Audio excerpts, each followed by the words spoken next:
नैब तो पुरानी है, 90% केसेस भी पुराने हैं, लेकिन गालियां हर रोज मुझे पड़ती हैं कि जनाब देखें इमरान खान ने ये कर दिया, वो कर दिया। देखिए स्पीकर साहब, मैं चाहता हूं कि हमारी पार्लियामेंट चले। आपको पता है सुप्रीम कोर्ट ने मेरे से पूछा कि जनाब आप बताएं, साबित करें कि आपने बीवी को पैसे वापस किए थे। वो बीवी ने ईमेल दे रही है कि हाँ इसने पैसे वापस किए थे। उन्होंने कहा नहीं सबूत दो।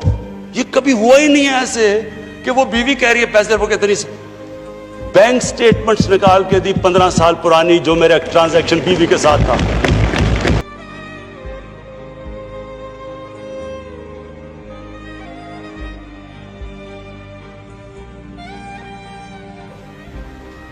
स्पीकर साहब, मेरा कोई किसी से लड़ाई नहीं है।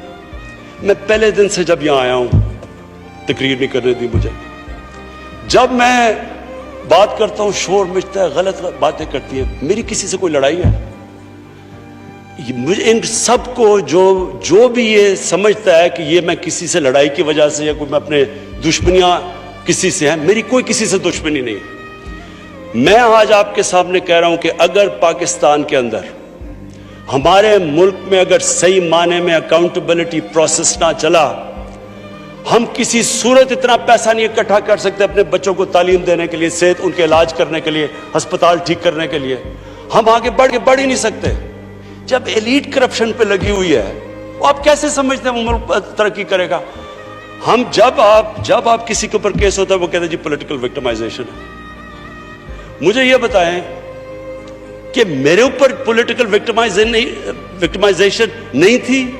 जब इन्होंने मेरे ऊपर 2002 का फ्लैट डिक्लेयर हुआ, मुझे इन्होंने सुप्रीम कोर्ट में 6 केसेस कर दिए। मेरे इलेक्शन कमीशन के अंदर मुझे सुप्रीम कोर्ट में 2 केसेस किए। क्या मैंने कहा कि कभी मैंने कहा विक्टिमाइजेशन है? मैं जवाब देता हूं, मैं जब वो फ्लैट लिया था, मैं सारी दुनिया जानती है मैं इंटरनेशनल क्रिकेटर था। कहना चाहता हूं, मेरी कोई किसी से दुश्मनी नहीं है, ना मैं कुछ बदला लेना चाहता हूं।